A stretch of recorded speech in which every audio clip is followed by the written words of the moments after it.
De la brevedad de la vida. Lucio Anneo Séneca. Capítulo primero.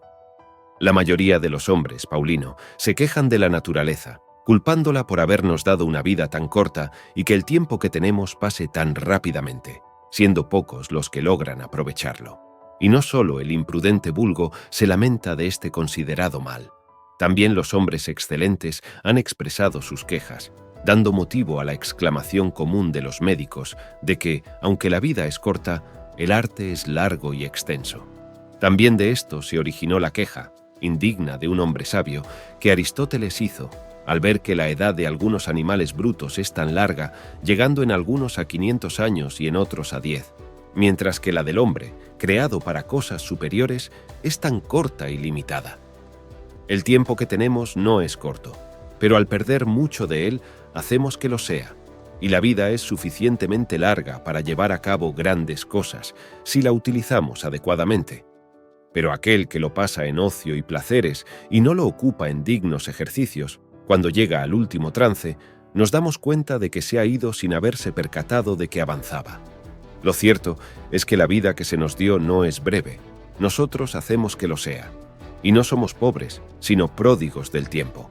Sucede lo mismo que con las grandes y reales riquezas, que si caen en manos de dueños poco prudentes, se disipan en un instante, mientras que, por el contrario, las cortas y limitadas, en manos de administradores previsores, crecen con el uso. Así nuestra edad tiene mucha amplitud para aquellos que la aprovechen correctamente. Capítulo segundo. ¿Por qué nos quejamos de la naturaleza si ella nos ha tratado con benevolencia? La vida es larga si sabemos aprovecharla. Algunos son detenidos por la insaciable avaricia, otros por la diligencia excesiva en trabajos inútiles. Unos se entregan al vino, otros se debilitan por la ociosidad, a otros les agota la ambición que siempre busca la aprobación ajena. Algunos son llevados por diversos países y mares debido a la codicia desenfrenada de mercancías, en busca de ganancias. Otros son atormentados por la inclinación militar, sin aprender de los peligros ajenos ni de sus propios errores. Hay quienes consumen su vida en servidumbre voluntaria sin mostrar gratitud hacia sus superiores. Muchos son detenidos por la envidia hacia la fortuna ajena o el odio hacia su propia situación. Otros son presa de una ligereza inconstante y siempre insatisfecha, dudando entre diferentes opiniones. Y hay algunos que, al no encontrar ninguna ocupación que les saque adelante, los destinos los encuentran marchitos y gritando de tal manera que no dudo en creer lo que el mayor de los poetas dijo como oráculo: la parte vivida de nuestra vida es pequeña, porque el resto es solo tiempo, no vida. Están rodeados en todas partes de vicios apremiantes que no les permiten levantarse ni ver la verdad. Sumergidos y atrapados en sus deseos, son oprimidos constantemente. Nunca se les da la oportunidad de reflexionar, y si por casualidad encuentran un momento de tranquilidad inesperada, incluso entonces siguen vacilando, como el mar que después de que los vientos se calman, las olas siguen agitadas sin que el descanso les permita abandonar sus deseos. ¿Crees que solo hablo de aquellos cuyos males son notorios? Observa a los demás, que muchos envidian su felicidad, y verás que incluso ellos se ahogan con sus propias posesiones. ¿Cuántos se sienten molestos con sus propias riquezas? ¿Cuántos han sacrificado su vida por el vano deseo de mostrar su elocuencia en cualquier ocasión? ¿Cuántos se han vuelto pálidos debido a sus placeres constantes? ¿A cuántos el constante amontonamiento de aduladores les ha dejado un instante de libertad? Así que, desde los más humildes hasta los más poderosos, verás que unos ahogan, otros ayudan, otros están en peligro, otros se defienden y otros dictan sentencias, consumiéndose entre ellos mismos. Pregunta a la vida de aquellos cuyos nombres son celebrados, y verás que te conocen por tus acciones, que uno reverencia al otro reverencia al siguiente, y ninguno se aprecia a sí mismo. De esta manera, es muy ignorante la indignación de aquellos que se quejan de la falta de tiempo de sus superiores, cuando ellos mismos, sin tener ocupación, nunca están desocupados para sí mismos. Es posible que aquellos que, sin tener trabajo, nunca están desocupados para sí mismos, tengan la audacia de condenar la supuesta arrogancia de los demás debido a la falta de tiempo.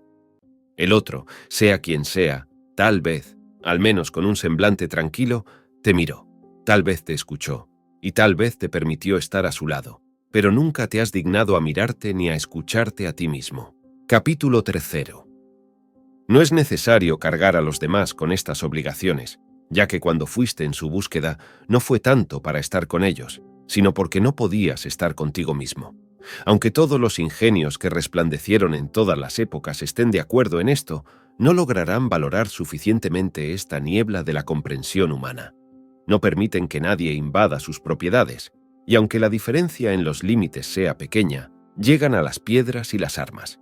Y después de eso, no solo permiten que otros entren en su vida, sino que ellos mismos introducen a aquellos que serán sus dueños. No hay nadie dispuesto a repartir su dinero, aunque haya muchos que distribuyen su vida. Se muestran miserables en cuidar su patrimonio, y cuando se trata de perder el tiempo, son pródigos en algo que podría justificar la avaricia. Deseo invocar a uno de los ancianos, y ya que tú lo eres y has llegado al final de la edad humana, teniendo cerca de 100 años o más, ven aquí, hazle cuentas a tu edad. Dime, ¿cuánta parte de ella te consumió el acreedor? ¿Cuánta el amigo? ¿Cuánta la república? ¿Y cuánta tus allegados? ¿Cuánta la discordia con tu esposa? ¿Cuánto el castigo a los esclavos? ¿Cuánto el rápido recorrido por la ciudad? A esto añade las enfermedades que contrajiste con tus manos, suma el tiempo que pasaste en ociosidad, y verás que tienes menos de los que cuentas. Recuerda si alguna vez tuviste una determinación firme y si la cumpliste en lo que habías destinado. ¿Qué provecho obtuviste de ti mismo? ¿Cuándo estuvo sereno tu rostro? ¿Cuándo tu espíritu sin miedos? ¿Qué has hecho para ti en tantos años de vida? ¿Cuántos te han robado la vida sin que te des cuenta de lo que perdías? ¿Cuánto tiempo te ha quitado el dolor vano, la alegría ignorante, la codicia insaciable y las conversaciones banales? Y al ver cuánto te has dejado de ti mismo, juzgarás que mueres malogrado. Capítulo 4. ¿Cuál, entonces, es la causa de esto? El hecho de vivir como si debieras vivir para siempre, sin que tu fragilidad te despierte. No observas el tiempo que ha pasado, y así lo gastas como si fuera un caudal lleno y abundante, sin tomar en cuenta que el día que tienes determinado para alguna acción puede ser el último de tu vida. Temes como mortales a todas las cosas, y como inmortales las deseas. Oirás decir a muchos que cuando lleguen a los 50 años deben retirarse a la tranquilidad, y que a los 60 los jubilará de todos los oficios y cargos. Dime, cuando propones esto, ¿qué seguridad tienes de tener una vida más larga? ¿Quién te permitirá hacer lo que dispones? ¿No te avergüenzas de reservarte para los últimos años de vida, dedicando a la virtud solo ese tiempo que no es de provecho para nada? Oh, qué tardía es la acción de empezar la vida cuando se quiere terminar. Qué olvido tan necio de la mortalidad es posponer los sabios consejos hasta los 50 años, empezando a vivir en una edad a la que pocos llegan. A muchos de los poderosos que ocupan altos cargos escucharás decir que anhelan la tranquilidad, que la elogian y la prefieren sobre todos los bienes, que desean, si pudieran hacerlo con seguridad, descender de esa altura, porque cuando falten los males externos que los ataquen y enfrenten, incluso la buena fortuna caerá por sí misma. Capítulo 5. El emperador Augusto, a quien los dioses le concedieron más bendiciones que a cualquier otro, siempre buscaba la tranquilidad y pedía que se le aliviaran las cargas de la república. Todas sus conversaciones estaban dirigidas a promover el descanso, y con esta dulce aunque fingida consolación de que algún día viviría para sí mismo, entretenía sus labores. En una carta que escribió al Senado, donde prometía que su descanso no implicaría renunciar a su dignidad ni alejarse de su antigua gloria, encontré estas palabras: aunque estas cosas pueden hacerse con más gloria que prometerlas, la alegría de haber alcanzado el tiempo deseado me ha llevado tan lejos que mientras el gusto de los buenos acontecimientos me detiene hasta ahora, me recreo y encuentro placer en la dulzura de estas conversaciones. Consideraba tan importante la tranquilidad que incluso sin poder conseguirla, se deleitaba en proponerla. Aquel que veía como todo dependía de su voluntad y aquel que hacía felices a todas las naciones, disfrutaba con alegría el día en que se desprendería de aquella grandeza. Conocía por experiencia cuánto esfuerzo le habían costado esos bienes que brillaban por todas partes y cuántas angustias encubiertas contenían, habiéndose visto obligado a luchar primero contra sus ciudadanos, luego contra sus aliados y finalmente contra sus propios familiares. Derramando sangre en el mar y en la tierra, acosado por Macedonia, Sicilia, Egipto, Siria y Asia, y casi por todas las demás provincias del mundo, llevó a los ejércitos exhaustos de muertes romanas a batallas exteriores, mientras pacificaba los Alpes y sometía a los enemigos mezclados entre la paz y el imperio. Mientras expandía sus fronteras más allá del Rin, el Éufrates y el Danubio, las espadas de Murena, Scipión, Lépido y los Egnacios se afilaban contra él en la misma ciudad de Roma. Apenas había disipado las intrigas de estos cuando su propia hija y muchos jóvenes nobles, atraídos por el adulterio como si fuera un juramento, sembraban el temor en su vejez debilitada. Después de eso, le quedaba una mujer a quien temer de nuevo con Antonio. Cortaba estas llagas cortando miembros, pero al instante surgían otras. Como un cuerpo cargado de mucha sangre, alguna parte de él siempre estaba alterada. En resumen, ansiaba la tranquilidad, y en la esperanza y el pensamiento de ella descansaba su trabajo. Este era el deseo de alguien que podía hacer que todos alcanzaran los suyos.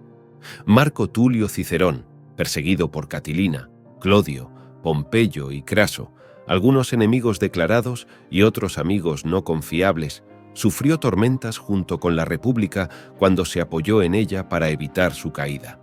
Finalmente, apartado pero no tranquilo con los acontecimientos prósperos y mal sufrido con los adversos, en muchas ocasiones abominó de su tan elogiado consulado, aunque no sin razón. Qué palabras lamentables escribió en una carta a Ático después de la victoria sobre Pompeyo, mientras su hijo reparaba las armas dañadas en España. ¿Me preguntas qué hago aquí? Estoy en mi Tusculano, medio libre.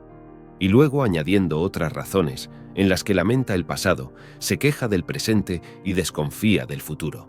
Cicerón se llamó a sí mismo medio libre, pero realmente no le convenía llevar ese apellido tan desalentador, ya que el hombre sabio no es medio libre, sino que siempre disfruta de una libertad completa y sólida. Y cuando está libre y disfruta de sus derechos, supera a los demás, ya que no puede haber otro que tenga dominio sobre alguien que tiene dominio sobre la fortuna. Capítulo 6.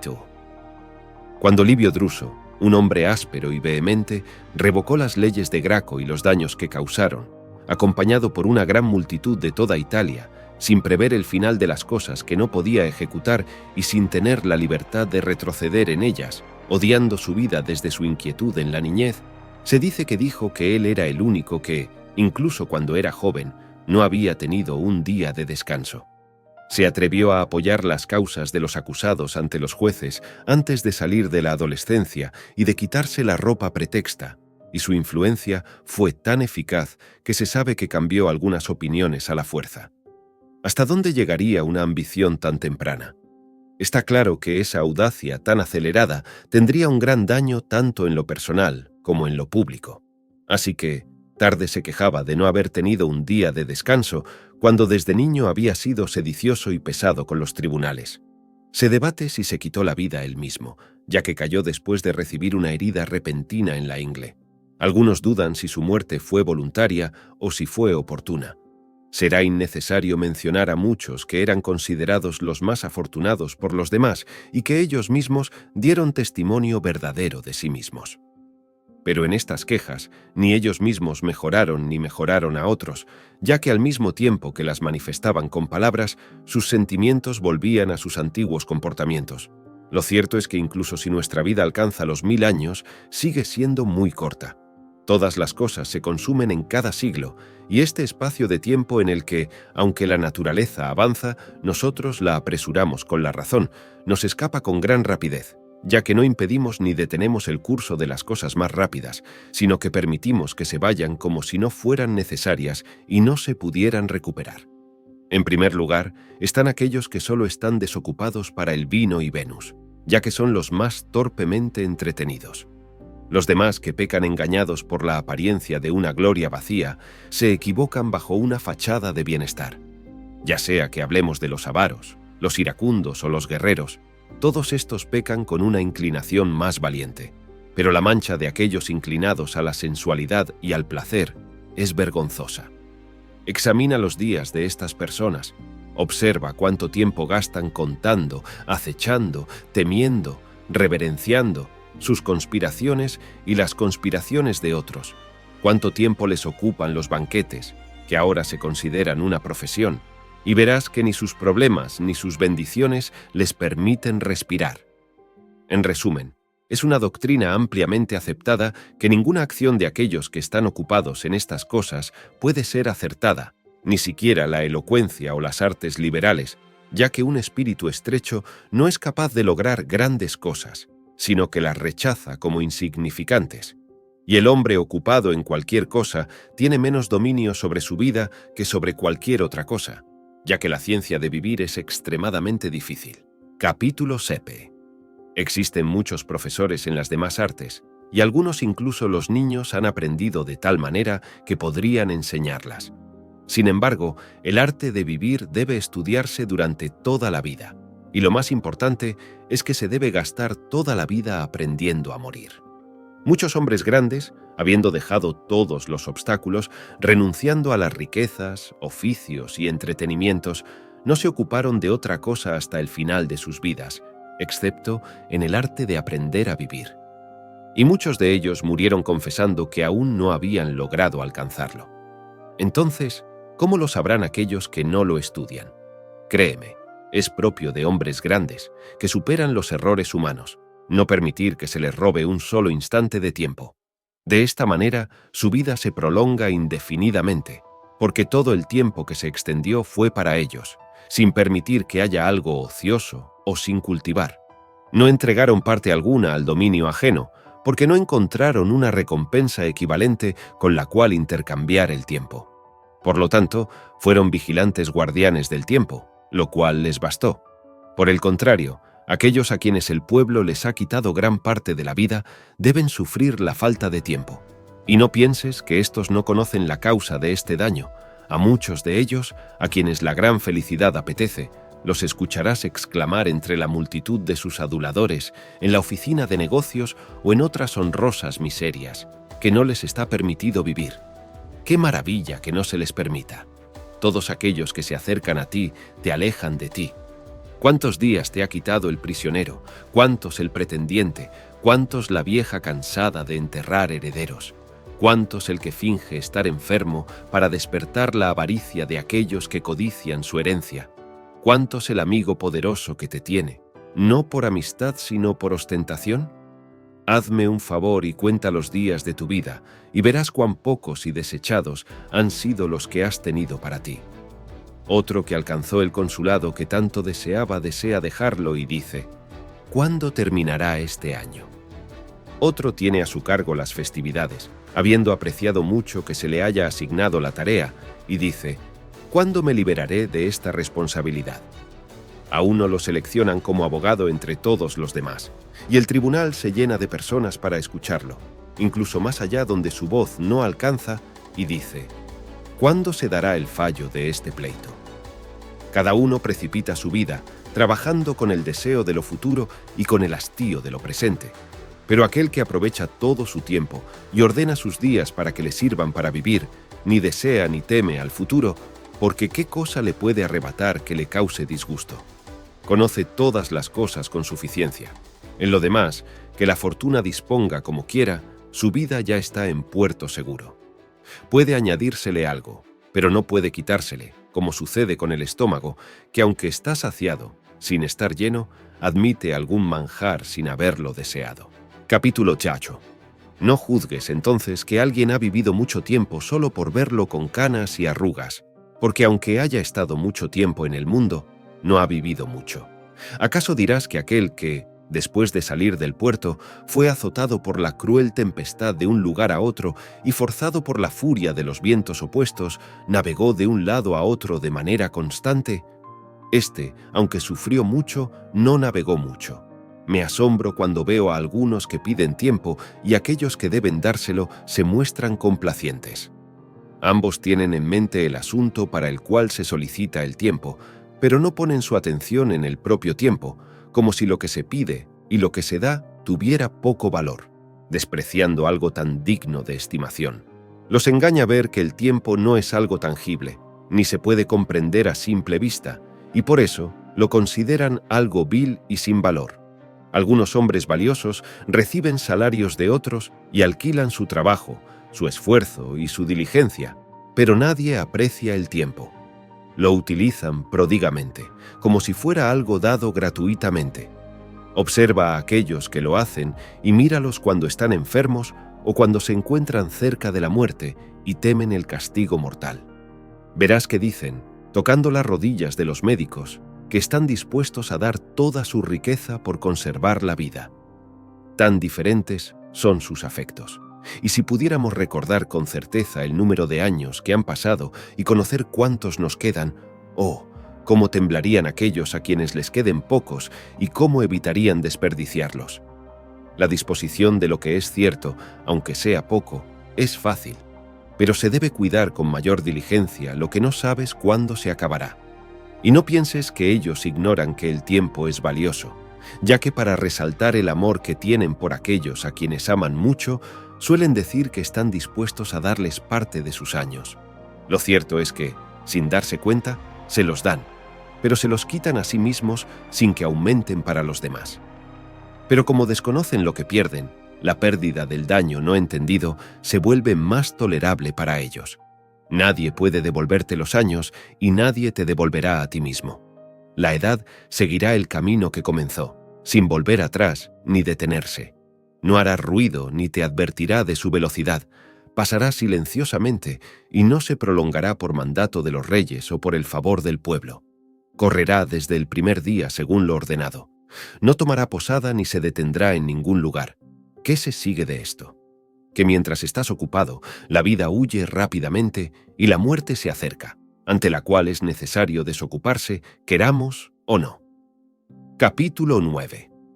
¿Acaso alguien, me refiero a aquellos que se consideran prudentes, puede vivir con mayor cuidado y obtener así una vida más tranquila? Ellos organizan su vida haciendo cambios y modificaciones, y enfocan sus pensamientos a largo plazo, permitiendo que la vida se les escape en la dilación. El primer día nos escapa de las manos, nos quita lo presente mientras nos ofrece lo futuro.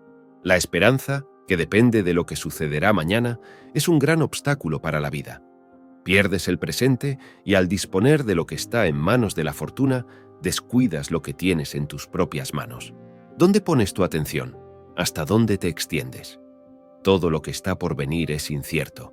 Vive desde ahora mismo y ten en cuenta que el más grande de los poetas, como inspirado por algún divino oráculo, cantó aquel versículo saludable.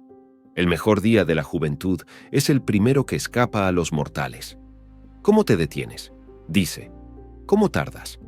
El tiempo huye si no lo aprovechas, y aunque lo aproveches, huye igualmente. Por lo tanto, nuestra celeridad debe rivalizar con su rapidez, como cuando capturamos rápidamente el agua de un arroyo que enseguida se seca. También es muy apropiado para condenar los pensamientos prolongados el hecho de que no llamó buena a la edad en sí, sino al día. Capítulo 10. Entonces, ¿cómo pretendes tú, en esta apresurada huida del tiempo, extender con seguridad y pereza meses y años en una larga continuidad según tu propio gusto? Ten en cuenta que el poeta habló contigo cuando se refirió al día, y al día que escapa. No debes dudar en que el primero buen día escapa de los miserables y ocupados hombres, cuyas mentes infantiles son oprimidas por la vejez, que llega sin que lo noten ni se preparen para ello. No tomaron previsiones y de repente les alcanzó, sin darse cuenta de que cada día se les acercaba. Les sucede como a los viajeros que, entretenidos en una conversación, en alguna lectura o en algún pensamiento interior, se percatan de que han llegado a su destino antes de darse cuenta de que estaban cerca. Así, este viaje constante y apresurado de la vida, en el que tanto los dormidos como los despiertos avanzamos al mismo ritmo, solo es reconocido por los ocupados cuando ya ha terminado. Capítulo 11. Si tuviera que demostrar con ejemplos y argumentos lo que he propuesto, se me ocurrirían muchos para dejar en claro que la vida de las personas ocupadas muy breve. Solía Fabiano, no uno de estos filósofos de cátedra, sino los verdaderos y antiguos, que hay que luchar contra las pasiones con ímpetu, no con sutileza, ahuyentando el escuadrón de los afectos no con pequeños golpes, sino con fuertes encuentros. Porque para deshacerse de ellos no son suficientes las escaramuzas ligeras, se necesitan heridas profundas. Pero para avergonzarlos por sus culpas no es suficiente compadecerse de ellos, es necesario enseñarles. La vida se divide en 3 tiempos: presente, pasado y futuro. De estos, el presente es muy breve, el futuro es incierto y el pasado es cierto. No tienen tiempo los ocupados para reflexionar sobre el pasado, ya que con él perdieron su dominio y la fortuna no les permite disfrutarlo. Y si alguna vez lo tienen, la memoria de las cosas pasadas es amarga, ya que les recuerda los tiempos malgastados sin atreverse a recordarlos. Los vicios que entraron sigilosos con algún deleite se manifiestan en la memoria del pasado. Solo aquel que guió sus acciones con la buena conciencia, que nunca se deja engañar culpablemente, puede reflexionar con gusto sobre su vida pasada. Pero aquellos que ambicionaron muchas cosas, las despreciaron con soberbia y las adquirieron con violencia, engañaron con astucia, robaron con avaricia y despilfarraron con prodigalidad. Se convierten en víctimas de su propia memoria. Esta parte del tiempo pasado es sagrada y delicada, liberada de todos los acontecimientos humanos y exenta del dominio de la fortuna, sin ser afectada por la pobreza, el miedo o las diferentes enfermedades. No puede ser perturbada ni arrebatada, ya que es posesión perpetua y libre de temores. El tiempo presente consta solo de momentos fugaces, pero los días del tiempo pasado, siempre que se les ordene, parecerán presentes, dispuestos a ser examinados según tu voluntad. Sin embargo, los ocupados no tienen tiempo para este análisis, ya que solo aquellos con mentes tranquilas y serenas pueden reflexionar sobre toda su vida pasada.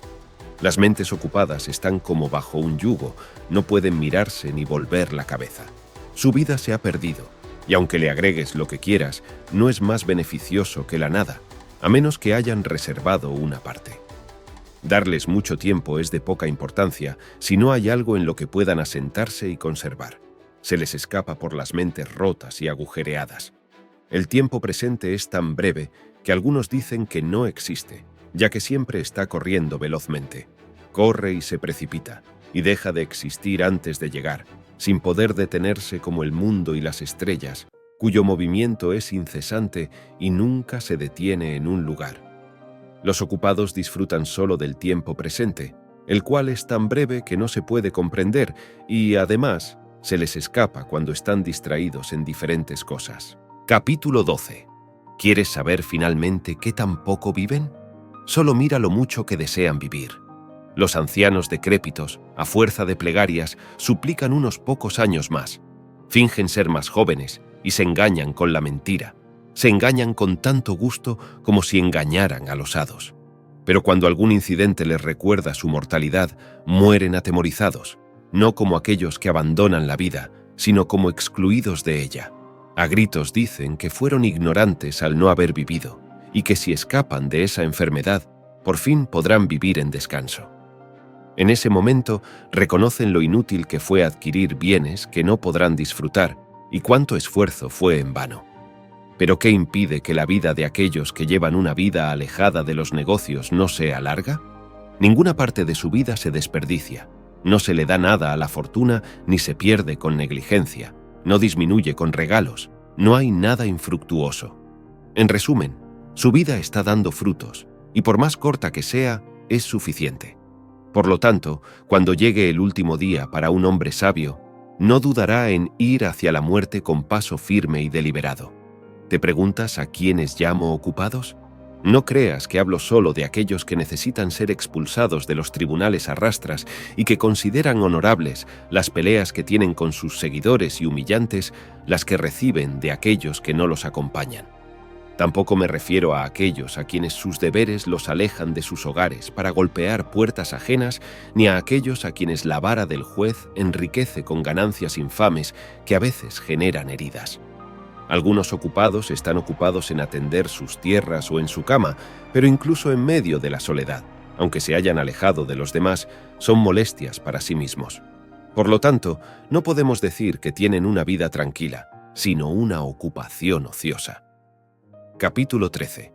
¿Considerarías ocioso a aquel que pasa la mayor parte del día cuidadosamente limpiando los valiosos vasos de Corinto, apreciados por algunos como una locura, y quitando la pátina de las antiguas monedas? ¿Qué me dices del que, sentado en un lugar de luchas, observa las peleas de los jóvenes? Porque, lamentablemente, no solo nos enfermamos con vicios romanos. ¿Y qué hay del que agrupa sus rebaños de esclavos, dividiéndolos por edades y colores, y banquetea a aquellos que ganan en la lucha? ¿Por qué consideras ociosos a aquellos que pasan muchas horas con el barbero mientras les corta el cabello que creció durante la noche pasada, y mientras consultan sobre cada pelo, y mientras arreglan los rizos desordenados o convencen a los cabellos rebeldes para formar un copete? Se enojan como si fueran hombres por cualquier descuido del barbero. Se enfurecen si se les corta un átomo de su melena o si algún cabello está fuera de lugar, incluso si no todos se ajustan a los rizos. ¿Prefieres que la paz de la República se descomponga antes que su cabello esté desordenado? ¿Son más cautelosos en el adorno de sus cabezas que en la salud del imperio, jactándose más de ser hermosos que de ser honestos? ¿Llamarás ociosos a estos hombres mientras están tan ocupados entre el peine y el espejo? Entonces, ¿qué dirás de aquellos que trabajan en componer, oír y aprender tonos, mientras con melodías absurdas violentan con una voz clara, buena y sin artificio que la naturaleza les dio? ¿Aquellos cuyos dedos miden los versos y siempre están haciendo sonidos? ¿Aquellos a quienes se les escucha una música implícita cuando son llamados para asuntos serios y tristes? Todos ellos no tienen ocio, sino un negocio perezoso. No incluiré las fiestas de estos hombres entre los tiempos no ocupados, ya que están tan ocupados en arreglar las mesas, en adornar las vestimentas de sus criados, que están suspendidos en cómo el cocinero cortará el jabalí, cuán rápido acudirán los criados a cualquier señal, con qué habilidad se cortarán las aves en pedazos no desagradables, y cómo los chorreantes jóvenes limpian la saliva de los borrachos. Estas cosas buscan obtener fama de refinados y gastadores, siguiendo de tal manera sus vicios hasta el final de sus vidas que ni beben ni comen sin ambición. Tampoco consideres ociosos a aquellos que son llevados de un lugar a otro en silla o litera, saliendo a encontrarse durante las horas del paseo, como si no se les permitiera dejarlo. Otros les advierten cuándo deben lavarse, cuándo bañarse, cuándo cenar, y llega a tal punto su enfermedad de ánimo débil y pasivo, que no pueden saber por sí mismos si tienen hambre. Escuché decir de uno de estos refinados, si se puede llamar deleite a la ignorancia de la vida y costumbres de los hombres, que habiendo sido sacado en brazos de un baño y sentado en una silla, preguntó si estaba sentado. ¿Crees acaso que alguien que no sabe si está sentado sabe si está vivo, ve y está ocioso? No sé si sentir más lástima porque ignoraba eso o porque fingía no saberlo. Son muchas las cosas que ignoran y muchas en las que simulan ignorancia. Algunos vicios los deleitan y al considerarlos argumento de su felicidad, piensan que está por debajo de los hombres saber lo que deben hacer. Dirás que los poetas han inventado muchas cosas para burlarse de los excesos, pero créeme, omiten mucho más de lo que inventan. En este nuestro desdichado siglo, en lo único en que es ingenioso, ha avanzado tanto la abundancia de vicios increíbles que podríamos condenar la negligencia de las sátiras, ya que algunos están tan absortos en sus deleites que someten a juicio ajeno el hecho de saber si están sentados o no. Capítulo 14. Por lo tanto, a este no se le debe llamar ocioso. Debe tener otro nombre. Está enfermo o, por ejemplo, se le puede decir que está muerto. El ocioso es aquel que conoce su oficio, pero aquel que necesita que le indiquen cómo realizar sus acciones corporales solo está medio vivo. ¿Cómo podrá tener control sobre el tiempo? Sería tedioso enumerar a todos aquellos a quienes el azar, el ajedrez, la pelota o la preocupación por broncearse al sol les consume la vida. No son ociosos aquellos cuyos placeres los mantienen ocupados, y nadie duda que aquellos que se dedican a estudios inútiles, de los cuales hay muchos entre los romanos, trabajan mucho en vano. Fue una enfermedad de los griegos investigar cuántos remeros tenía Ulises, si se escribió primero la Ilíada o la Odisea, si ambos libros son del mismo autor, junto con otras impertinencias de esta naturaleza, que no contribuyen a la conciencia cuando se callan y no dan la opinión de alguien más erudito, sino más molesto, cuando se expresan. Observa cómo los romanos han sucumbido a la curiosidad inútil de aprender lo innecesario. Hace poco escuché a un hombre sabio decir que Druilo fue el primero en ganar una batalla naval, que Curio Dentado fue el primero en introducir elefantes en un triunfo. Aunque el conocimiento de estos hechos no se refiere a la verdadera gloria, sus ejemplos se ejercen en asuntos civiles. Su conocimiento no es útil, solo agrada con una vanidad agradable. También perdonemos a aquellos que investigan quién fue el primero en persuadir a los romanos sobre la navegación. Ese fue Claudio Candex, llamado así porque los antiguos llamaban Candex al entramado de muchas tablas, y las tablas se llaman códices, y los barcos que, según la antigua costumbre, transportan provisiones se llaman caudicatas. Permítase también saber que Valerio Corvino fue el primero en someter a Mesina y el primero en la familia de los Valerios en llamarse Mesana, tomando el nombre de la ciudad conquistada, y poco a poco, al cambiar las letras, se llegó a llamar Mesala. ¿Permitirás acaso investigar si Lucio Sila fue el primero en darle libertad a los leones en el circo, cuando hasta entonces era costumbre tenerlos atados? ¿Y que el rey Boco envió arqueros para matarlos? Permítase esto también. Pero, ¿qué beneficio tiene saber que Pompeyo fue el primero en introducir 18 elefantes en el Coliseo para luchar en una batalla contra los hombres culpables? El gobernante de la ciudad y el mejor de los príncipes, como afirma la fama, siendo perfectamente bueno, consideró que matar a los hombres de una manera novedosa era digno de celebración. ¿Pelean? Eso es poco. ¿Se despedazan? Eso es poco. Que queden aplastados bajo el peso de esos animales. Sería mucho mejor que se olvidaran cosas semejantes para que no haya después algún hombre poderoso que aprenda y envidie esa inhumana vanidad. Capítulo 15. Oh, qué gran ceguera causan la felicidad a los entendimientos humanos. En aquel entonces, aquel que se creía superior a la naturaleza exponía a una multitud de hombres miserables a bestias nacidas en otras regiones, provocaba guerras entre animales tan desiguales, derramaba mucha gente ante el pueblo romano, al cual poco después forzaría a derramar aún más. Él mismo, engañado por la maldad alejandrina, se entregó a la muerte a manos de un vil esclavo, y así se reveló la vanidad de su sobrenombre. Pero volviendo al punto de mi interés, mostraré en otro tema la inútil diligencia de algunos.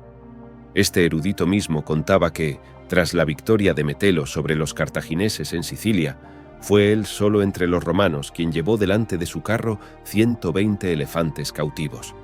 Sila fue el último de los romanos en extender las murallas, ya que era costumbre de los antiguos no hacerlo al adquirir nuevas tierras en la provincia, sino solo cuando se conquistaban en Italia. Saber esto es más útil que descubrir si el monte Aventino está fuera de las murallas, como él afirmaba, pues daba dos razones: o porque la plebe se retiró allí, o porque Remo, consultando los augurios en ese lugar, no encontró favorables a las aves. Decía muchas otras cosas que son ficticias o similares a ficciones, incluso si supones que fueron escritas con buena fe y en riesgo de su propia credibilidad. Dime, ¿qué culpas se corregirán con esta doctrina?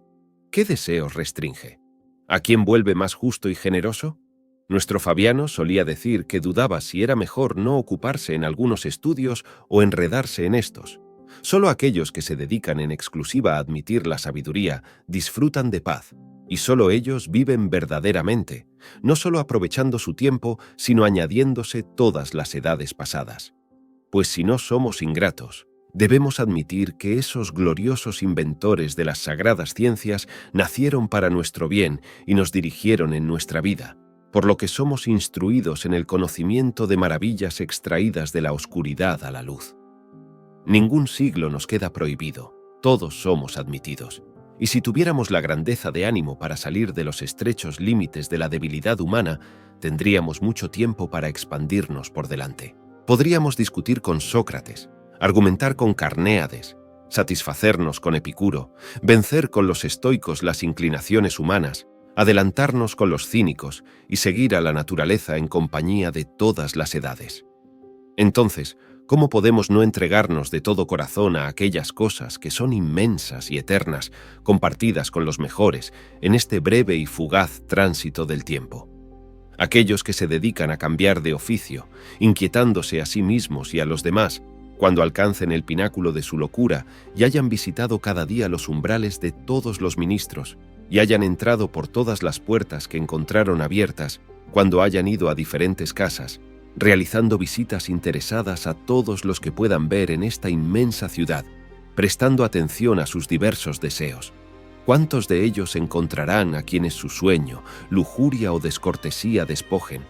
¿Cuántos que, después de torturarlos haciéndolos esperar, huyan con prisa fingida en el último momento?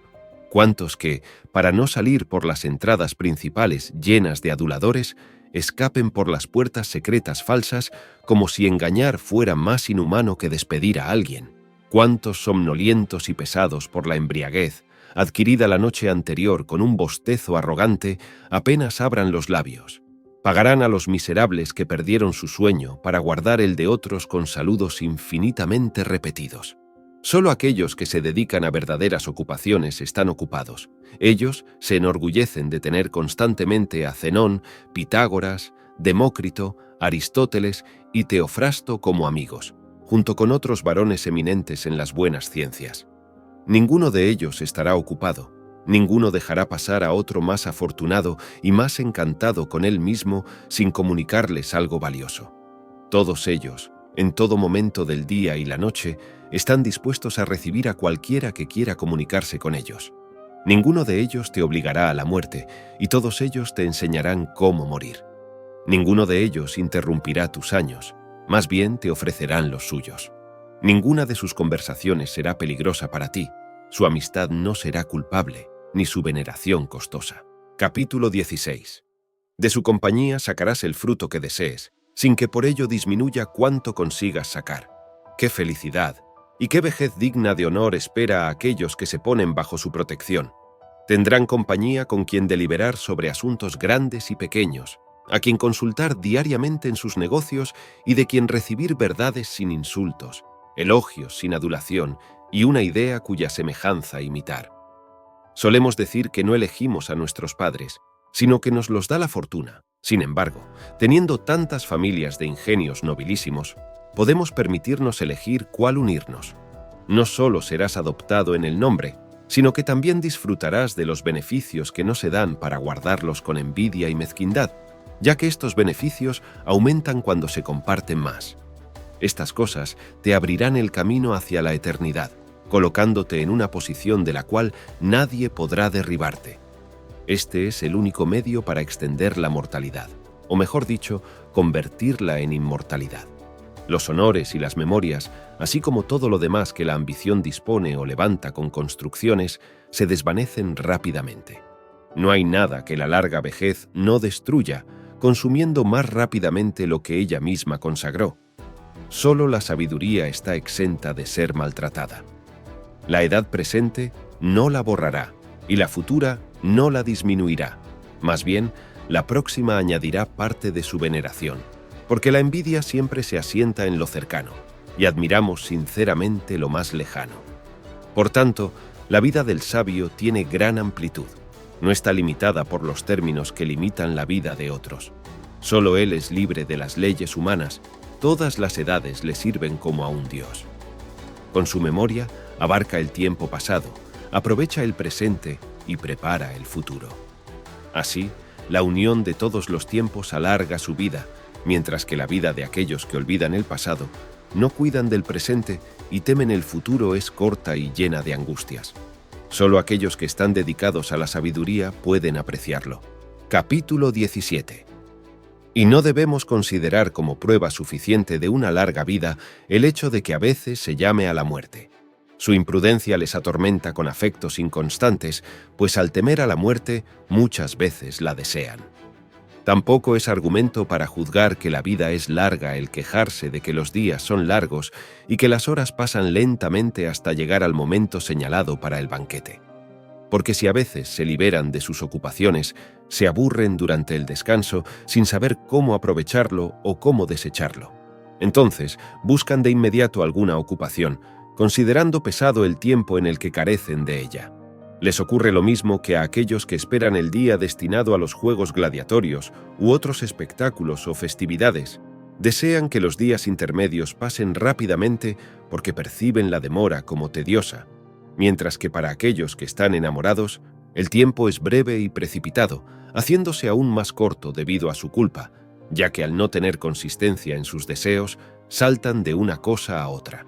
Para ellos, los días no son largos, sino molestos, y por el contrario, aquellos que pasan las noches entre los abrazos lascivos de sus amigos o en la embriaguez, influida por la locura de los poetas, que alentaron los vicios de los hombres fingiendo que Júpiter, enviciado en el adulterio con Alcmena, había extendido la duración de la noche, consideran las noches cortas. Pierden el día esperando la noche y la noche temen por el día.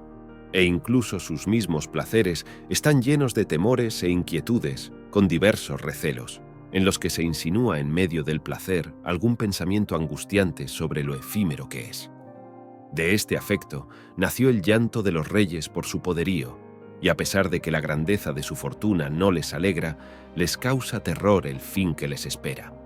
El insolentísimo rey de los persas extendió sus ejércitos por extensas tierras, sin poder calcular su número ni medida, y derramó lágrimas al considerar que después de 100 años no habría ninguno vivo de tan lozana juventud, siendo él mismo quien los llora, el que aceleraría su muerte, y teniendo que consumir en poco tiempo a unos en tierra y a otros en mar, a unos en batallas y a otros en huidas, el temor lo ponía en el 100º año. Capítulo 18. Por lo tanto, sus gustos están cargados de temores, porque no se basan en fundamentos sólidos, y así como la vanidad que les dio origen, también se desvanecen. ¿Cómo considerarías, entonces, esos tiempos, incluso por su propia confesión, como miserables? Ya que incluso cuando están en la cima, superando a los seres humanos, ¿son poco serenos? Los mayores bienes son angustiosos, y nunca debemos confiar en la fortuna cuando se muestra favorable. Para mantenernos en una buena fortuna, necesitamos otra y hacer votos para que los buenos resultados duren. Porque todo lo que viene de la mano de la fortuna es inestable, y aquello que sube más alto está en mayor disposición de caer. Lo que amenaza con la ruina no causa placer. Por lo tanto, es necesario que no solo sea muy breve, sino miserable la vida de aquellos que adquieren con gran esfuerzo lo que luego deben poseer también con mayor dificultad. Obtienen con su sudor lo que desean y anhelan lo que adquirieron con trabajo. Y con esto, no les importa el tiempo, que una vez pasado, jamás volverá. Sustituyen las antiguas ocupaciones por otras nuevas. Una esperanza despierta otra y una ambición despierta otra ambición. No se busca el fin de los trabajos, pero la materia cambia. Nuestras honras nos atormentan, pero más tiempo nos consumen las ajenas. Termina el trabajo de nuestras pretensiones y comenzamos el de las intervenciones. Dejamos la molestia de ser fiscales y conseguimos la de ser jueces. Termina la judicatura y pasamos a ser contadores principales. Envejecemos siendo mercenarios procuradores de haciendas ajenas y nos encontramos atrapados en nuestra propia. Mario dejó la milicia y fue ocupado por el consulado. Quintio busca huir de la dictadura y lo sacarán de allí para que la ejerza.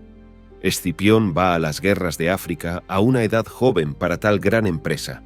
Regresará victorioso sobre Aníbal y Antíoco. Será un honor para su consulado y garante del de su hermano. Y si no lo impide, lo elevarán a la altura de Júpiter y a él, amparo de la patria, lo acosarán las sediciones civiles. Y al que supo en su juventud desechar los honores debidos, lo deleitará en su vejez la ambición de un destierro obstinado.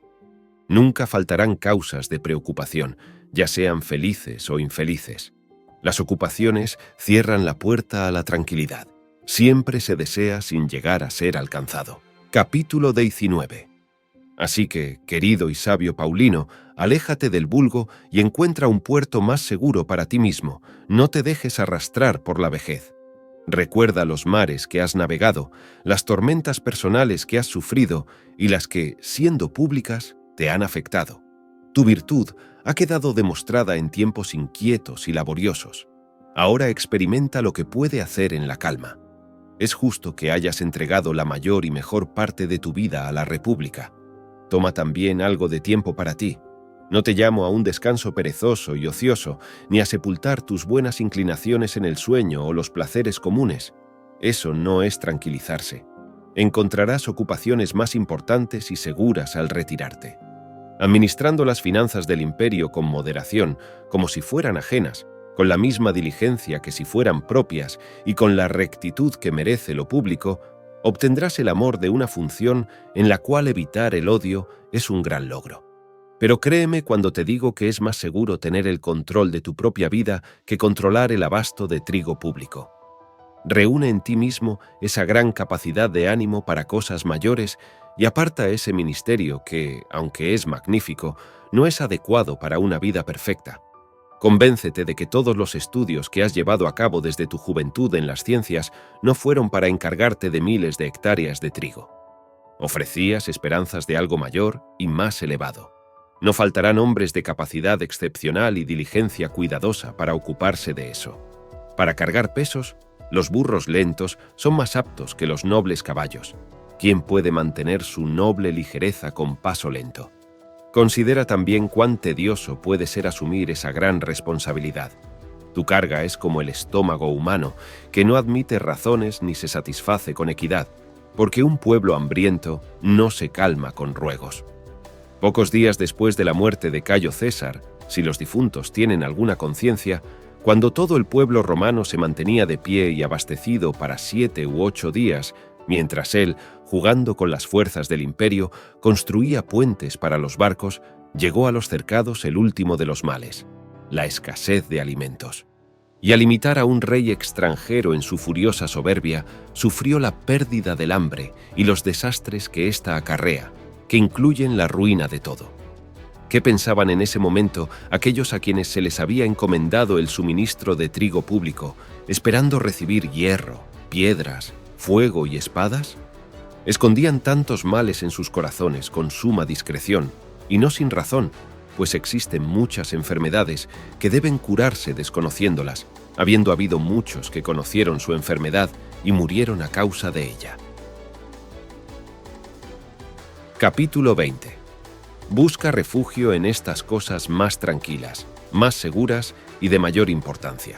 ¿Piensas que es la misma ocupación asegurarse de que el trigo se almacene en los graneros sin que la mala fe o negligencia de quienes lo transportan lo contaminen, teniendo en cuenta que no se dañe ni se caliente con la humedad para que cumpla con su peso y medida? ¿O acercarte a estas cosas sagradas y sublimes que te permiten comprender la naturaleza de los dioses? Y qué deleite, qué estado, qué fortuna, qué destino espera tu alma y en qué lugar nos ubicará la naturaleza cuando estemos separados de nuestros cuerpos. ¿Qué es lo que sostiene todas las cosas pesadas del mundo, elevándolas hacia el fuego, moviendo en su curso las estrellas y realizando milagros infinitos? ¿Quieres, dejando atrás lo terrenal, contemplar esto último con tu entendimiento? Ahora, mientras la sangre está caliente, los vigorosos deben caminar hacia lo mejor. En este estilo de vida te esperan muchas de las mejores ciencias, el amor y la práctica de la virtud, el olvido de los placeres, el arte de vivir y morir y, en última instancia, un descanso supremo. El estado de todos los ocupados es miserable, pero el de aquellos que aún no tienen como propias las ocupaciones en las que trabajan es aún más miserable.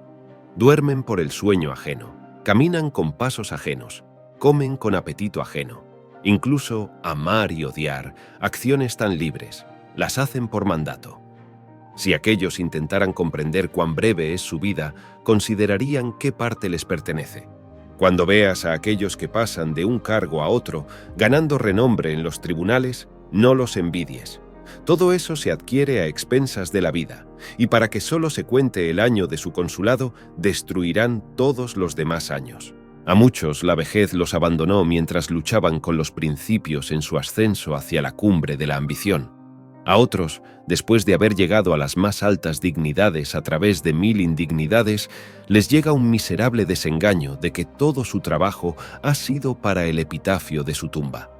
A otros, la vejez cansada los abandonó mientras, como jóvenes, se preparaban para nuevos y graves intentos. Capítulo 21. Es desafortunado aquel a quien, en su edad avanzada, la muerte lo encuentra ocupado en asuntos de litigantes desconocidos, buscando la adulación de la ignorante multitud. Y es desafortunado aquel que, antes de aburrirse de vivir que de trabajar, muere entre sus ocupaciones. Es desafortunado el enfermo a quien el ambicioso heredero se ríe por estar ocupado en sus cuentas. No puedo evitar mencionar un ejemplo que me viene a la mente. Hubo un anciano llamado Turanio, conocido por su diligencia. Siendo más de 90 años, cuando Cayo César decidió jubilarlo de su puesto de procurador sin que él lo pidiera, lo mandaron a la cama y su familia lo lloró como si estuviera muerto. Toda la casa lloraba por el descanso de su antiguo dueño y la tristeza no cesó hasta que se le devolvió su trabajo. Así de valioso es morir en el cumplimiento del deber. Muchos comparten esta opinión, donde el deseo dura más que la capacidad. Luchan contra la debilidad de su cuerpo para seguir trabajando, sin considerar a la vejez pesada más que otro motivo para alejarse del trabajo. La ley no obliga al soldado una vez que cumple 50 años, ni llama al senador cuando llega a los 60. Los hombres encuentran más difícil obtener descanso por cuenta propia que por mandato de la ley. Mientras son llevados o llevan a otros, y unos a otros les roban la tranquilidad, haciéndose mutuamente miserables, pasan una vida sin fruto, sin placer y sin beneficio alguno para la mente. Nadie tiene a la muerte en cuenta. Todos alargan las esperanzas y algunos incluso planean grandes mausoleos, epitafios en obras públicas y ambiciosas donaciones para sus exequias. Ten por seguro que las muertes de estas personas se reducen a velas y cirios, como los entierros de los niños. Gracias infinitas por dedicar su valioso tiempo a escuchar el audiolibro de La brevedad de la vida, de Lucio Anneo Séneca. Esperamos que haya disfrutado de este inmortal clásico y se haya llevado mensajes profundos y reflexiones sobre cómo valorar nuestro tiempo. Nuestro objetivo es seguir compartiendo conocimiento y pensamientos importantes a través de estos audiolibros, así que apreciaríamos enormemente si pudieran suscribirse, darle me gusta, compartir nuestro contenido e interactuar con nosotros a través de comentarios. Tu participación realmente hace una diferencia y nos permite seguir creando contenido de calidad para todos. Gracias de nuevo por tu apoyo y recuerda, el tiempo es el recurso más valioso que tenemos, así que úsalo sabiamente. Hasta la próxima.